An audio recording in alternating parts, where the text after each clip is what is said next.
Welcome to 5 Good Minutes. You're listening to today's inspirational message on the book of Romans with Dan Irvin. Romans chapter 1, verses 18 through 20 reads this way.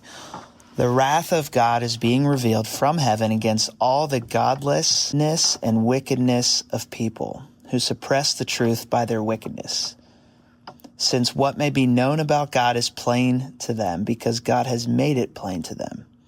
For since the creation of the world, God's invisible qualities, his eternal power and divine nature have been clearly seen, being understood from what has been made, so that people are without excuse.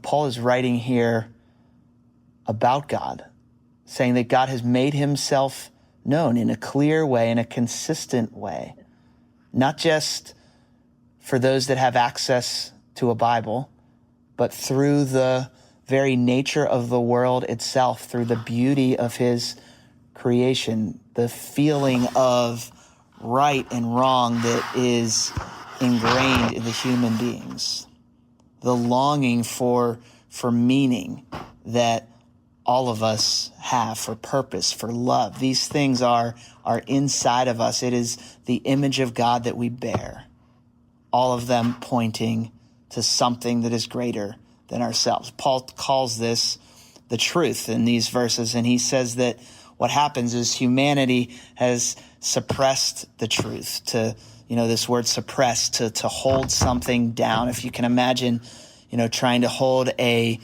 beach ball under the water, you're able to for a little while, but it takes effort. The ball naturally wants to rise to the surface. Paul is saying that deep down, we can suppress this for a while, but we know in our hearts, human beings know that there's something, some force that is greater than ourselves, that perhaps is controlling the universe. And maybe for some, we hold it down for longer because that truth, when we think about it, it's unsettling. It's a little bit inconvenient because if there is a God, if there truly is a God, like the Bible talks about, then all of a sudden our lives are not just simply about us. If there is a God who created and made human beings, then I have a creator that I must answer to. Or if there is a God, then maybe there's a design for my life that I don't get much say about. And we spiral and we say, well, I don't like this idea of a God because I don't have the control. Maybe you don't reject the idea of God because the evidence is weak. Maybe you reject the idea of a God because the implications are strong. Or maybe you're here today and you're convinced that there is a God. But consider maybe somebody in your life who isn't convinced that there is a God. Think about the ways in which you push God away. You distract yourselves. You fill your schedule. You're constantly entertained or scrolling. It's hard to slow down because the reality is when we slow down enough, we think about our lives in a way. We think about the ways in which we're suppressing the truth of God. The beauty of Romans 1 is that God's response is he's not forcing his ways on anyone. He's allowing us as humans to search for the things that we think may fill our hearts, hoping that we might discover life, searching for those things. But the reality is that he never stops speaking to us through the world, through the way that he created it to be. He never stops calling us. The truth will always rise to the top. And the beauty of the good news of the gospel is that while we have pushed God away, while we have suppressed the truth, Jesus Christ came close.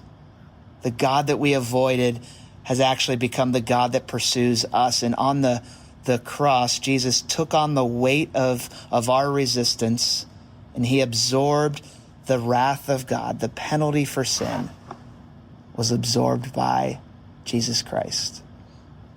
His death, his resurrection, the ultimate truth that we are more loved and more seen and more known than we could ever imagine, hope to imagine. Pray with me today as we conclude. God, I confess that I can push you away, push you out of our lives. God, I can ignore your very reality in my life on a daily basis. I can fill my life with noise and all sorts of other things so that the truth doesn't have to be reality. But God, your truth, your creation is undeniable. God, help me to see the reality of who you are, of how you've created things to be. Help me to see Jesus in a clear way. Help me to respond with trust in you today, God. It's in your name I pray. Amen. Thanks for joining us here today. There's a lot of great content to explore on Orchard Hill Plus and on the Orchard Hill main feed from the weekend. Have a great day.